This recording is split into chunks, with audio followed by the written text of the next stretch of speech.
Terima kasih buat teman-teman yang udah mengklik channel ini yang akan menambah pengetahuan mengenai akuntansi. Di video hari ini, saya, Yuni Siska Saragi, merupakan mahasiswa Politeknik Negeri Medan, jurusan akuntansi, prodi akuntansi keuangan publik, ingin mempresentasikan presentasi PowerPoint saya mengenai siklus penggajian dan personalia dengan dosen pembimbing Dr. Deliana SE AKMSI. Nah, teman-teman, langsung saja kita ke presentasi mengenai siklus penggajian dan personalia. Bab 20. Audit siklus penggajian dan personalia. Dengan saya, Yuni Siska Saragi, kelas AKP 6B. Pembahasan yang pertama adalah akun dan transaksi dalam siklus penggajian dan personalia. Teman-teman, tujuan keseluruhan dari audit siklus penggajian dan personalia itu untuk mengevaluasi apakah saldo akun yang terpengaruh oleh siklus tersebut telah dinyatakan secara wajar sesuai dengan standar akuntansi yang berlaku.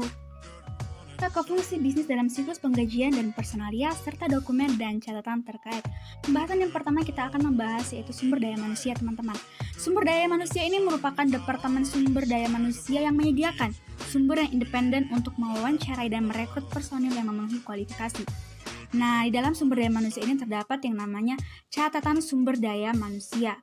Ya, catatan sumber daya manusia ini meliputi seperti tanggal mulai bekerja, investigasi personil, tingkat pembayaran, lalu ada evaluasi kerja, dan tanggal berhenti bekerja. Lalu ada formulir otorisasi pengurangan.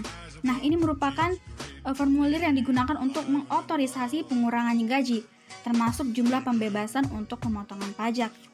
Lalu yang ketiga itu ada namanya formulir otorisasi tingkat pembayaran. Ini digunakan untuk mengotorisasi tingkat pembayaran. Lalu yang kedua ada pencatatan waktu dan persiapan penggajian.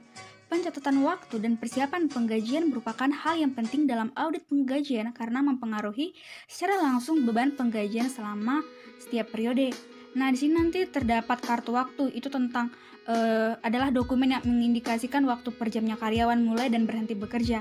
Lalu ada tiket waktu pekerjaan. Nah, ini tiket waktu pekerjaan ini nanti untuk formulir yang menunjukkan pekerjaan mana yang dikerjakan oleh karyawan. Lalu ada file transaksi penggajian. Ini merupakan file yang dibuat oleh komputer untuk mencantumkan semua transaksi penggajian. Lalu ada jurnal ataupun daftar penggajian, itu nanti semua ada file-file transaksi penggajian dan umumnya mencantumkan nama karyawan, tanggal, jumlah penggajian kotor dan bersih, jumlah pemotongan, serta klasifikasi akun atau klasifikasi setiap transaksi. Lalu ada file induk penggajian, ini tuh adalah file komputer yang digunakan untuk mencatat transaksi penggajian bagi setiap karyawan dan mempertahankan total upah karyawan yang dibayar selama tahun tersebut. Ya, lalu ada pembayaran penggajian. Nah, ini yang ketiga, teman-teman. Pembayaran penggajian ini tuh merupakan pembayaran yang diserahkan kepada karyawan sebagai pertukaran atas jasa yang dilaksanakannya. Selanjutnya ada penyiapan SPT pajak penggajian dan pembayaran pajak. Nah, SPT pajak penggajian ini tuh adalah formulir yang diserahkan ke unit pemerintah lokal atau negara bagian dan federal untuk menunjukkan pembayaran pajak yang dipotong dan pajak perusahaan. Ini sifatnya nanti jatuh tempo. Formulir tersebut bervariasi tergantung pada jenis pajaknya. Metodologi untuk merancang pengujian, pengendalian, dan pengujian substantif atas transaksi. Yang pertama, memahami pengendalian internal siklus. Nah, di sini nanti ada pengendalian internal yang harus kita pahami. Nah, seperti pemisahan tugas yang memadai, itu pemisahan tugas yang merupakan hal penting dalam siklus penggajian dan personalia ini untuk mencegah pembayaran berlebih dan pembayaran kepada karyawan yang tidak ada atau fiktif. Lalu nanti ada otorisasi yang tepat, ada dokumen dan catatan yang memadai, ada pengendalian fisik terhadap aset dan catatan, lalu ada pengecekan yang independen atas kinerja. Itu merupakan perhitungan penggajian harus diverifikasi di dalam pemahaman pengendalian internal siklus ini. Lalu kita ke bagian yang kedua. Yang kedua adalah formulir dan pembayaran pajak penggajian. Nah, formulir pajak penggajian itu sebagai bagian dari pemahaman atas pengendalian internal. Lalu nanti ada pembayaran potongan pajak penggajian ya, dan pemotongan lainnya secara tepat waktu. Nah, nanti untuk menguji apakah klien telah memenuhi kewajiban hukumnya untuk menyerahkan pembayaran semua pemotongan pajak penggajian sebagai bagian dari pengujian penggajian. Lalu ada yang terakhir nih, ada persediaan dan pertimbangan kecurangan penggajian. Ini tuh seperti kayak auditor seringkali memperluas prosedur audit penggajiannya jika penggajian mempengaruhi secara signifikan penilaian persediaan atau jika auditor menduga kemungkinan adanya transaksi penggajian yang curang secara material seperti karyawan fiktif atau penipuan jam kerja. Maka tersedialah persediaan pertimbangan kecurangan penggajian, yaitu adalah hubungan antara penggajian dan penilaian persediaan, itu harus dinilai. Lalu ada pengujian atas karyawan yang tidak ada. Untuk mengeluarkan cek di dalam persediaan dan pertimbangan kecurangan penggajian ini, teman-teman, ya untuk pengujian atas karyawan yang tidak ada, untuk mengeluarkan cek gaji kepada individu yang tidak bekerja lagi untuk perusahaan ataupun karyawan yang tidak ada seringkali diakibatkan oleh masih dibayarnya cek karyawan padahal dia itu udah berhenti bekerja. Lalu ada pengujian atas kecurangan waktu, ada laporan beban yang curang. Nah, kalau misalnya laporan beban yang curang itu penggantian atas beban perjalanan dan hiburan atas bagian dari siklus akuisisi dan pembayaran. Namun, auditor seringkali melakukan prosedur tambahan sebagai bagian dari pengujian penggajian dan personalia. Metodologi untuk merancang pengujian atas rincian saldo. Nah, di sini nanti yang pertama kita ada penggajian, yaitu tahap 1 ya teman-teman, itu mengidentifikasi risiko bisnis klien yang mempengaruhi penggajian. Nah, risiko bisnis klien yang signifikan yang mempengaruhi penggajian tidak mungkin terjadi pada sebagian besar perusahaan.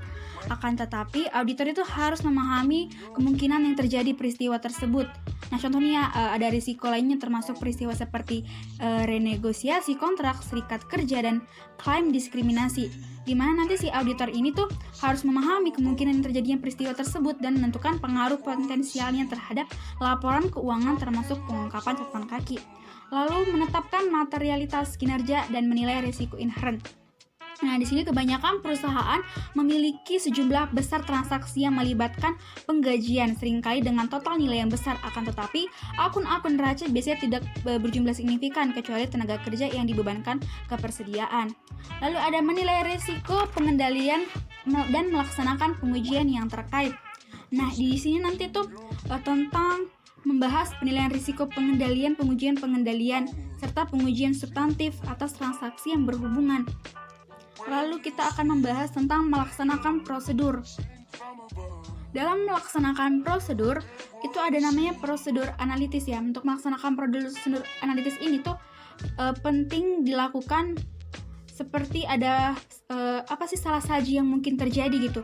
Misalkan ya prosedur analitisnya tentang membandingkan tenaga kerja langsung sebagai persentase dari penjualan dengan tahun-tahun sebelumnya. Maka salah saji yang mungkin terjadi adalah tenaga kerja langsung dan salah sajinya mungkin tenaga kerja langsung dan persediaan. Lalu ada yang terakhir nih, merancang dan melaksanakan pengujian atas rincian saldo untuk akun kewajiban dan beban. Di sini itu nanti terdapat verifikasi akun kewajiban yang berkaitan dengan penggajian, seringkali disebut sebagai beban penggajian akrual. Nah, ini biasanya bersifat langsung jika pengendalian internal telah beroperasi secara efektif. Nanti di sini tuh terdapat dua tujuan.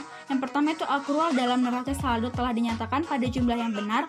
Lalu adalah pisah batas. Nah, pisah batas ini transaksi dalam siklus penggajian dan personalia telah dicatat pada periode yang benar.